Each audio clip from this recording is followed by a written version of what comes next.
The 40 Rules of Love. What Rumi's rules reveal about the person you become? What if the person who broke your heart was never really the problem? Not because they did nothing wrong. Maybe they did.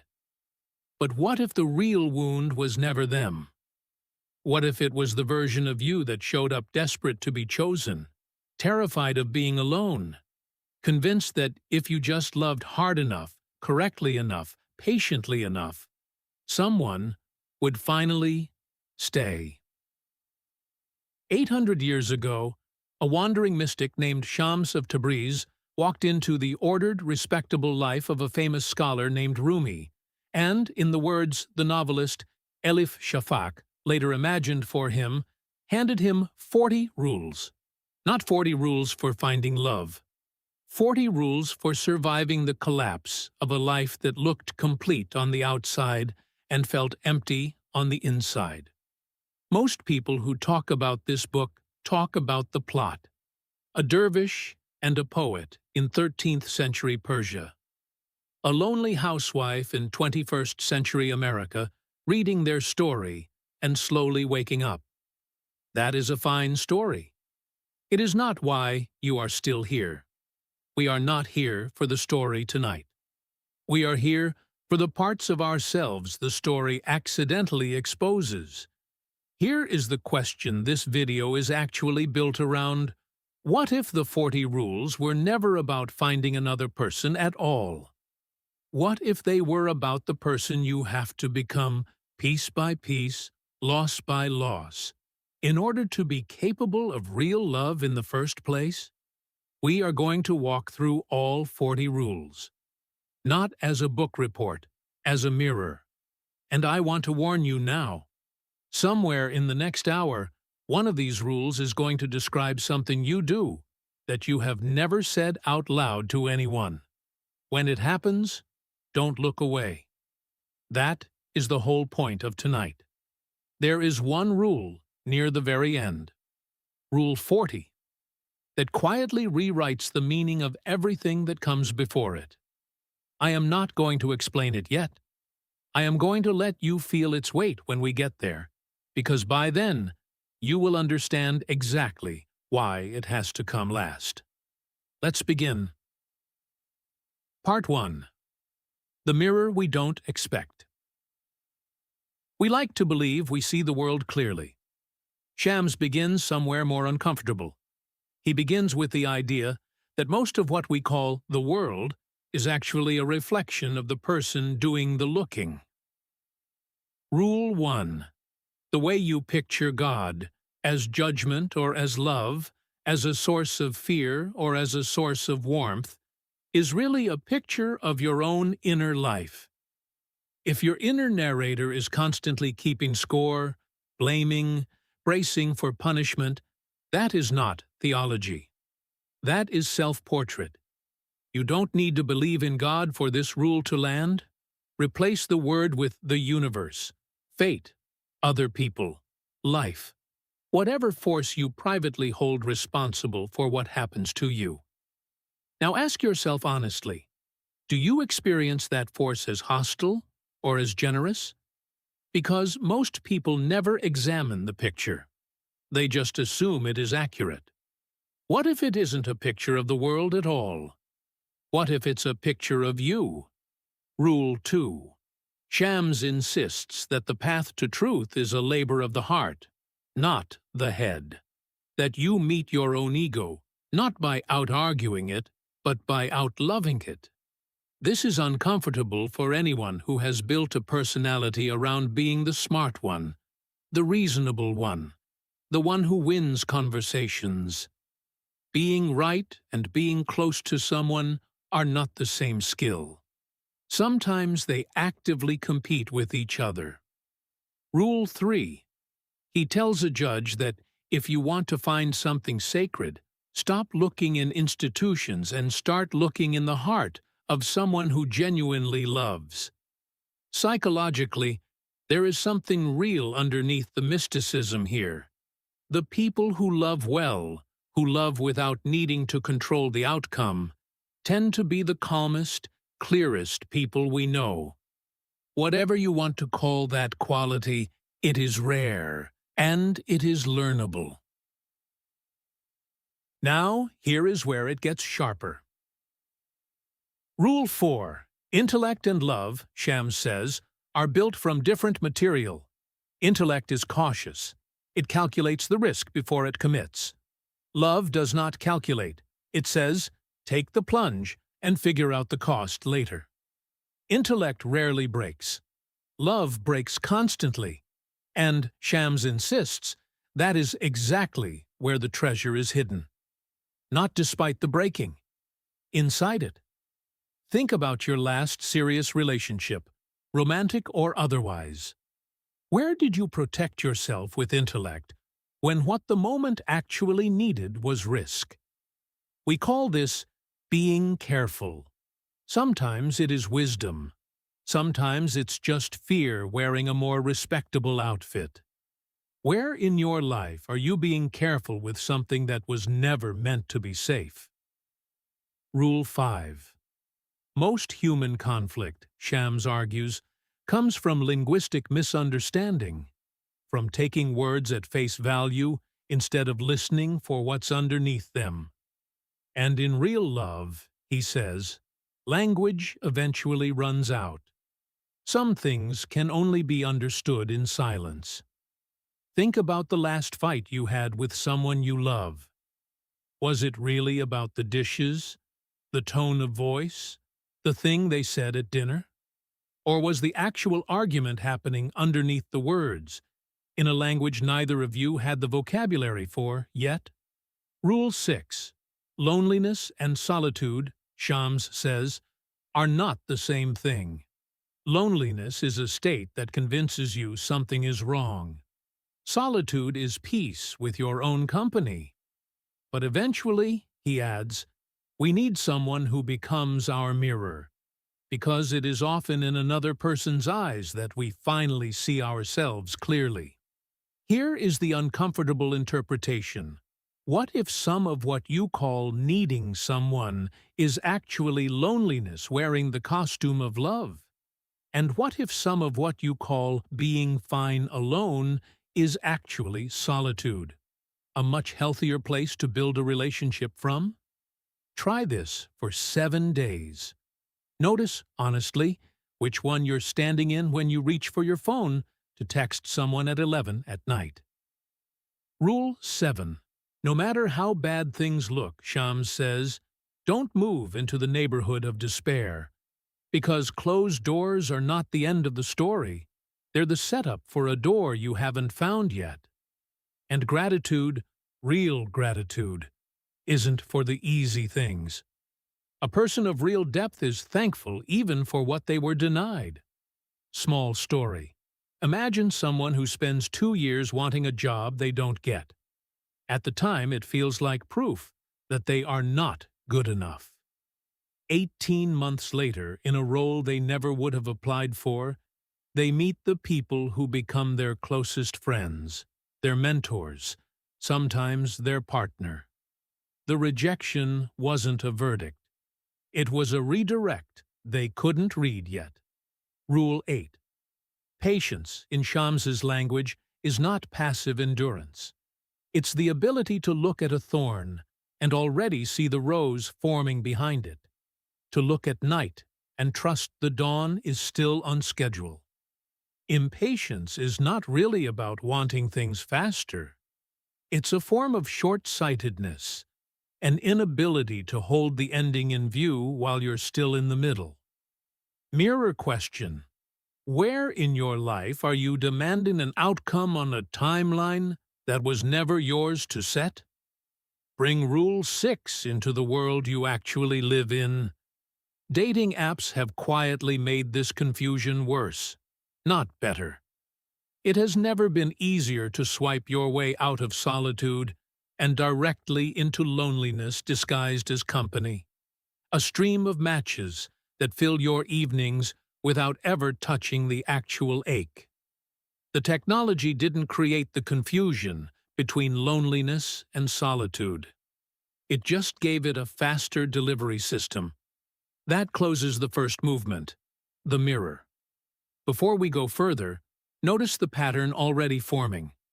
Almost every rule so far has quietly redirected your attention from them or it back to you. That redirection is about to get a lot more personal. Part 2. The Cost of Growing.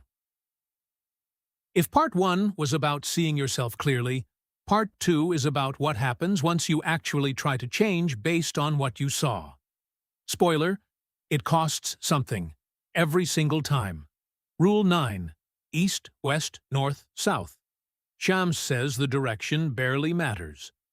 What matters is whether the journey is also a journey inward. Every trip you take, every job you chase, every city you move to, hoping it will finally feel like the answer. None of it changes anything if you're the same person standing in the new location. You already know this. You've probably proven it to yourself at least once. Rule 10. This is one of the most physically honest rules in the whole book. A birth requires pain. The midwife knows there's no way around it. A new self, Shams says, is born the same way. Clay has to survive intense heat before it becomes strong. Love, in his framing, is only fully realized through pain, not around it. We live in a culture that markets healing as something that should feel good. Often it does not. Often it feels like being taken apart. Here's the reframe worth sitting with. The version of you that exists after a genuine loss, a breakup, a death, a failure you didn't see coming, is not damaged goods. It is fired clay. It is structurally different and in some ways stronger than the version that walked in. That doesn't mean the pain was good. It means the pain was not wasted, if you let it finish its work. Rule 11. The moment you start actually searching for love, not performing the search, but genuinely searching, you begin changing, inside and out, whether you notice it or not. Nobody who seriously seeks stays exactly who they were. This is both a comfort and a warning. The relationship you're chasing right now may already be reshaping you in ways you haven't clocked yet. Is it reshaping you into someone more whole or someone smaller? Rule 12. Shams warns that fake teachers outnumber real ones by an almost absurd margin and gives a precise test. A real mentor never points your attention back to themselves. They don't need your obedience or your admiration. They help you see your own worth more clearly, and then, essentially, get out of the way. Bring this into ordinary life for a second. Think about the people whose approval you currently chase. A boss, a parent, an influencer, a partner. Do they make you more yourself or more dependent on them? That single question quietly separates real guidance from control, dressed up as wisdom. Rule 13. Don't resist the changes coming toward you, Shams says. Let life move through you instead of fighting it at the door. And stop assuming the life you're used to is automatically better than the one arriving. That assumption is just familiarity wearing the mask of certainty. Rule 14. Every human being, in this rule, is described as an unfinished work of art. Something God or the universe or whatever you believe in is still actively shaping, detail by detail, with as much care as any single dot matters to the whole picture. Psychologically, this is close to what researchers call a growth mindset, the belief that who you are right now is a draft, not a verdict. Rule 15. It's easy to love a flawless, distant idea, a perfect God, a perfect partner you've built in your head, a perfect version of a person you barely know yet. It is far harder, Shams says, to love actual human beings with their actual defects. And here's the sharper claim underneath it. You can only really know what you're capable of loving. Refuse to love the imperfect, and you cut yourself off from real understanding, not just of others, but of yourself. Rule 16. Real faith, real integrity, is the kind that lives on the inside. Everything performative eventually washes off. There is only one kind of stain that plain water can't clean, Shams says: hatred and bigotry lodged in the soul. You can discipline your body with fasting and self-control. Only love actually purifies the heart. Mirror question to close this section. Which parts of your current growth are real transformation, and which parts are just a better-dressed version of the same old fear? Think about Rule 14 for a moment against a very modern anxiety. The pressure to have your life figured out by a certain age, to have the career, the relationship, the body, the bank account all resolved on schedule, preferably before your friends do. This rule quietly refuses that whole framework. An unfinished work of art isn't behind schedule. It's simply unfinished, which is a completely different thing, and a far kinder one. We've talked about ego without naming it directly yet. That changes now. Part 3. The Judgment We Carry. Rule 17. The whole universe, Shams says, is contained inside a single human being. You. Everything you admire and everything you despise exists somewhere within you, in different proportions. So stop looking for the devil as some external force attacking from outside. It's not extraordinary. It's an ordinary voice inside your own head that requires honest, unflinching self-examination to actually face. This is one of the more psychologically loaded rules in the book, and it lines up almost exactly with a concept psychologists call projection. The tendency to locate, in someone else, a trait we cannot bear to acknowledge in ourselves. The coworker whose ambition irritates you disproportionately. The friend whose laziness makes you unreasonably angry. Sometimes that reaction is simple, ordinary annoyance. But sometimes, and this is worth being honest with yourself about, the intensity of your reaction is the tell. Rule 18. If you want other people to treat you differently, Shams says, start with how you treat yourself, because there is no version of being loved by others that substitutes for that. And once you get there, be grateful even for the thorns other people throw your way, because they are often proof that roses are close behind. Small story. Someone spends years choosing partners who treat them the way they secretly believe they deserve to be treated. Not because those partners are all coincidentally similar, because the person keeps selecting for a familiar frequency. The relationship doesn't need to change first. The frequency does. Rule 19. Stop worrying about where the whole road leads, Shams says. Focus on the first step. That's the part that's actually hard, and the part you're actually responsible for. Once you take it, let the rest unfold. Don't just go with the flow. Be the flow. This is not passivity. It's the difference between waiting for permission and simply beginning. Rule 20. We were each made different on purpose, Shams argues. No two hearts beat identically, and if uniformity had been the plan, it would have been made that way. Disrespecting someone else's difference, forcing your framework onto their life, is treated here as a kind of arrogance dressed up as certainty. Bring this into the present. Social media rewards us for having strong, loud, uniform opinions about how other people should live, love, parent, work, grieve, and heal. This rule is a quiet argument against that entire economy of certainty. Rule 21. A true lover of the sacred, Shams says, can walk into a tavern and turn it into a place of prayer through the quality of their presence, while someone with a different inner state can walk into a house of worship and turn it into something hollow. It was never about the room.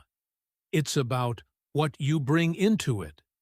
Sufis, in this rule, are described as people who judge with an inner eye rather than outer appearance. Rule 22. This life, Shams says, is a temporary loan, and mistaking it for the ultimate reality is a mistake only a child would make with a toy. Some people get obsessed with the toy. Others carelessly break it. The instruction is moderation. Avoid extremity in either direction, because extremity, in any form, erodes your inner balance. Rule 23.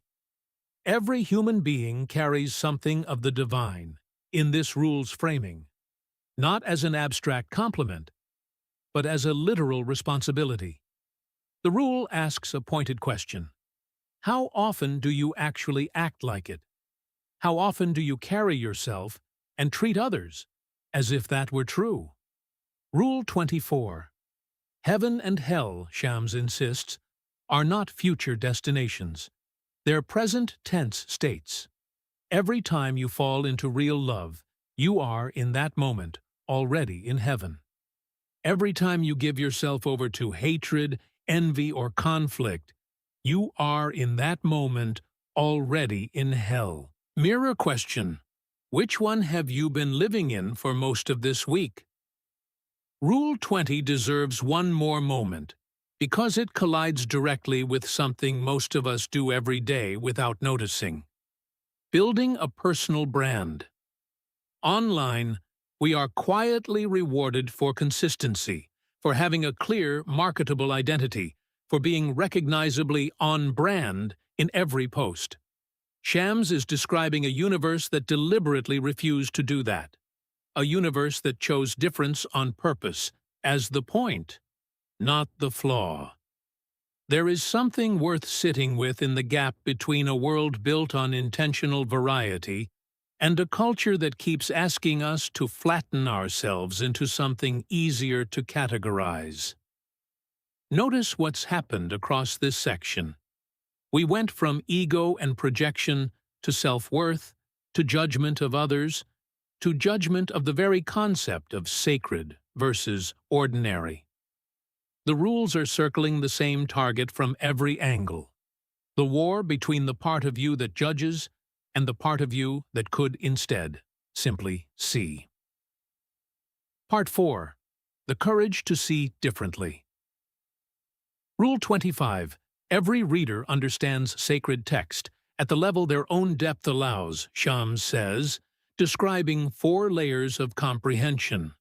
From the surface, meaning most people stop at, to an innermost level so deep it resists language entirely. The point isn't really about scripture.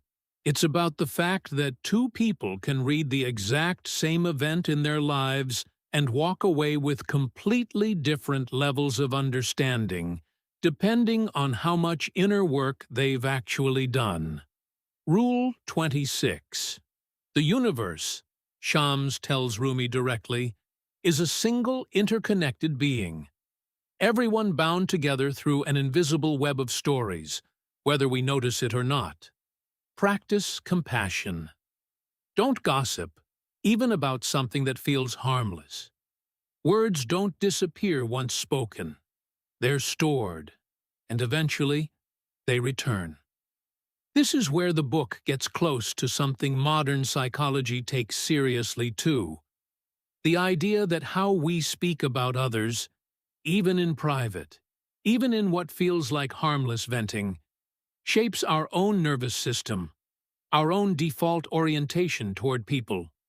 One person's pain, Shams says, touches everyone. One person's joy does too. Rule 27. If someone is speaking badly about you, responding in kind only locks both of you into a cycle of bad energy that neither of you asked for.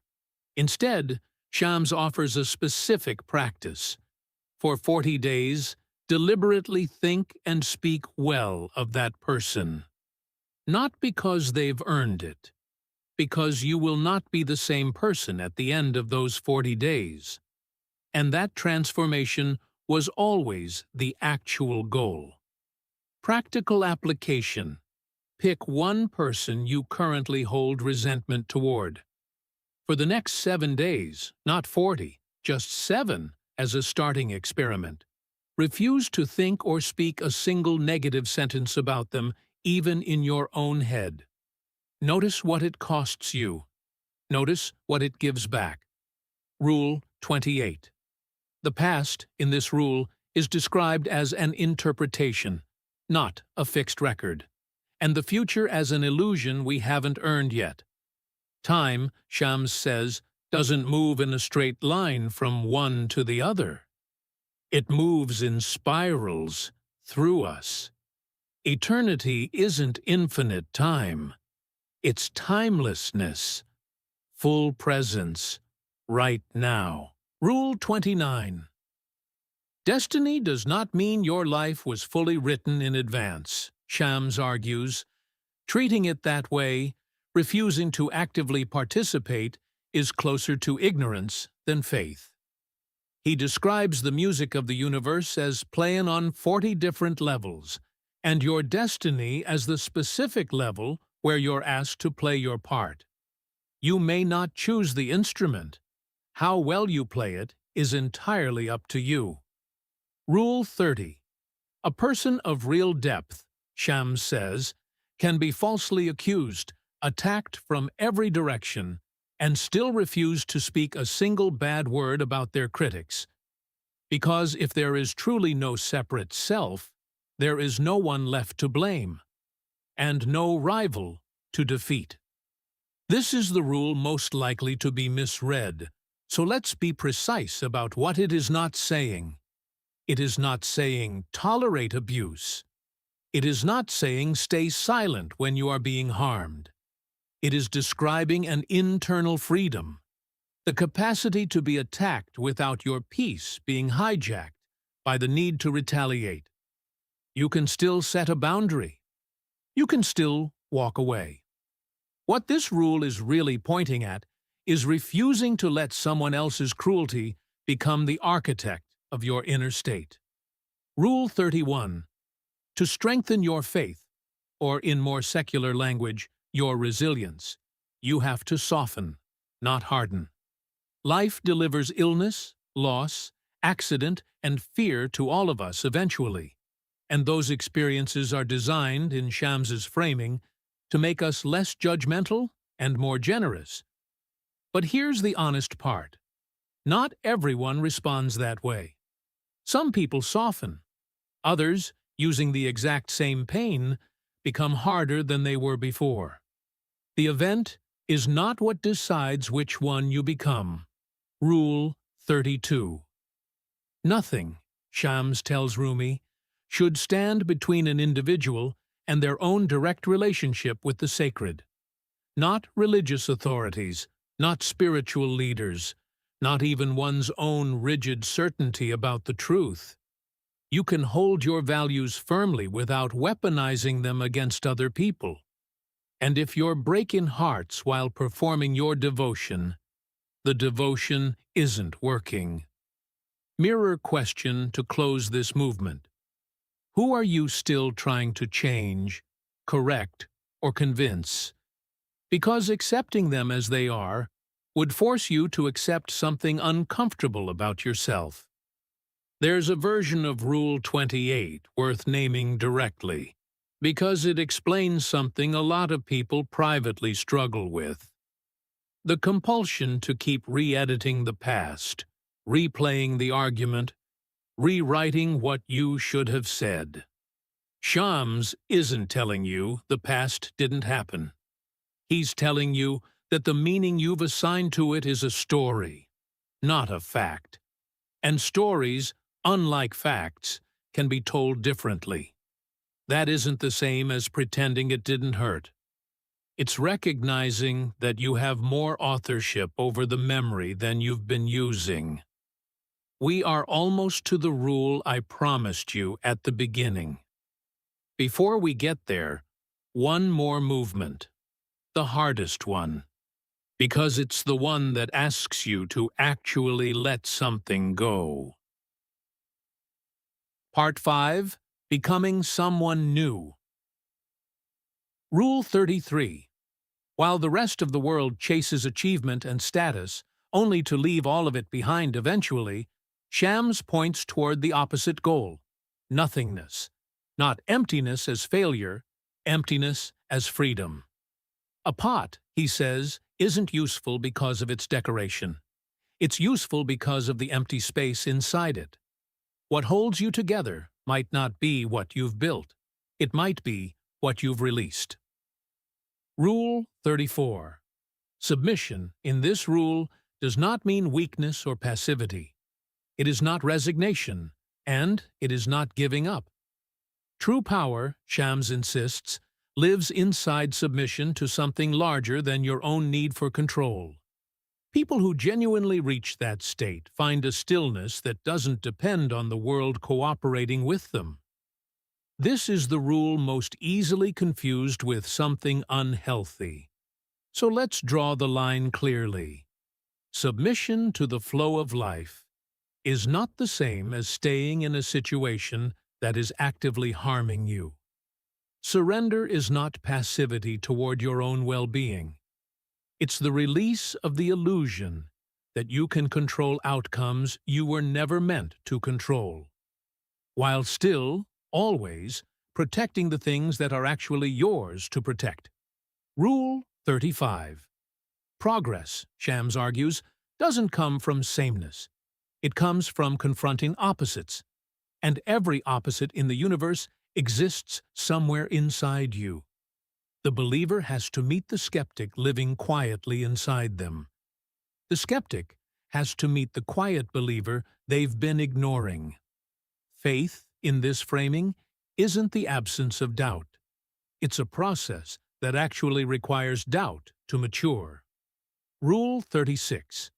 This world runs on reciprocity, Shams says. No kindness and no cruelty goes unanswered forever. If someone is scheming against you, trust that a larger order is already accounting for it. Whatever that larger order does, he says, it does with a kind of beauty, even when we can't see the shape of it yet. Rule 37. Everything, in Shams's telling, happens with exact timing. Not a minute early, not a minute late.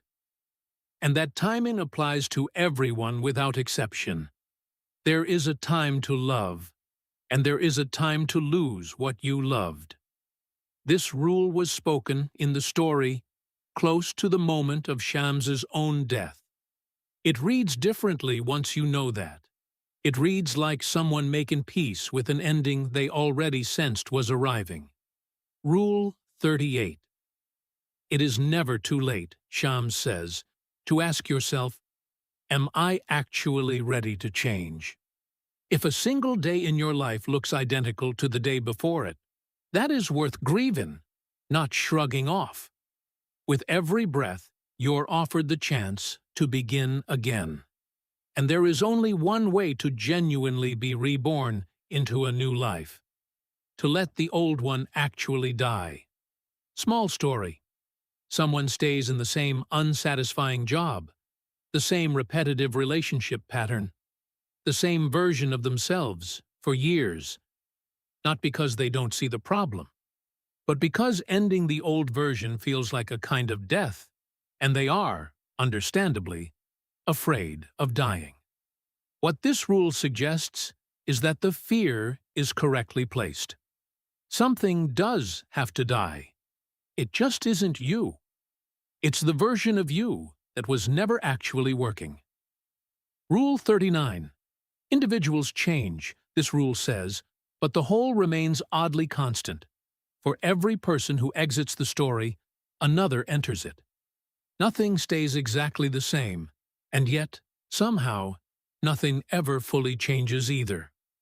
There is something quietly comforting in this, if you let it land. You are not the only load-bearing piece of the story. The story continues, generously, without needing you to hold it up alone. Rule 33 and Rule 34 are the two easiest to misread in the entire book, so let's be careful with both.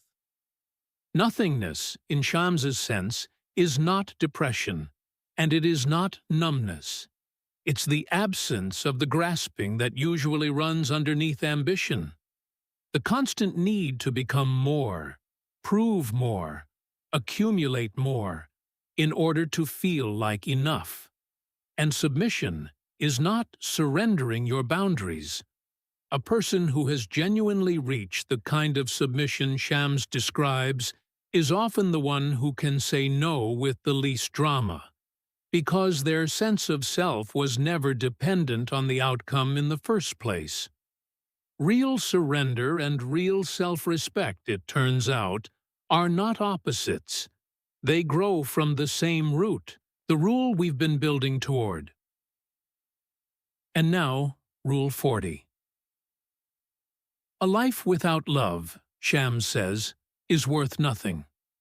Don't waste your time asking whether the love you're seeking should be spiritual or physical, sacred or ordinary, from the East or from the West. Divisions only produce more divisions. Love has no label. It simply is. Love is described as the water of life, and the one who loves as a soul made of fire.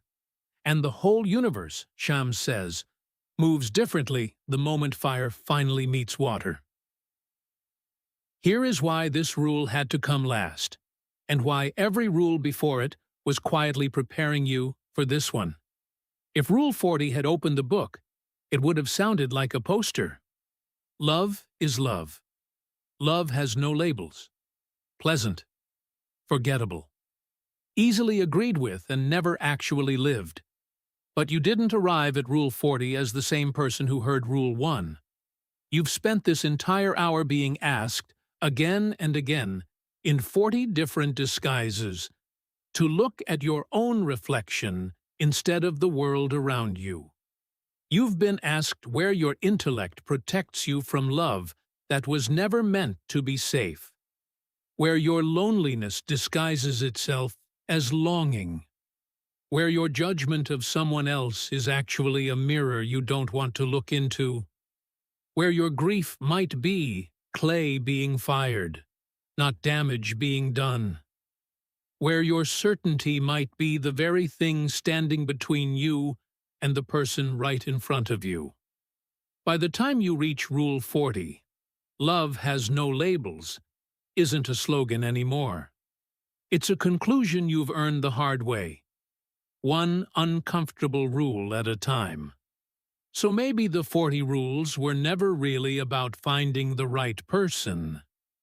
Maybe they were about becoming the kind of person who can love without needing to possess, who can forgive without pretending the wound didn't happen, who can change without losing the thread of who they actually are, who can go through real suffering without letting it curdle into permanent bitterness, who can be alone, genuinely alone, without mistaking that solitude for incompleteness, who can disagree with someone they love without turning them into an enemy, who can let something go without deciding in the process that it meant nothing.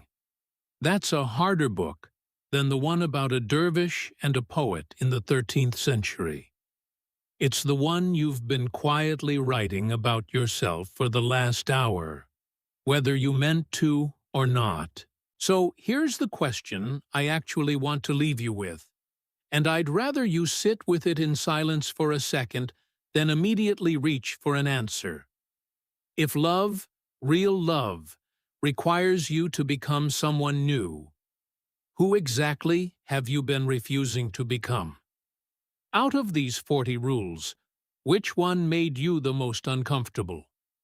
The one that felt just a little too close to your own life? Tell me which number it was in the comments. And if you're willing, tell me why. If this episode gave you something to sit with, this is Code Your English, and I'll see you in the next one.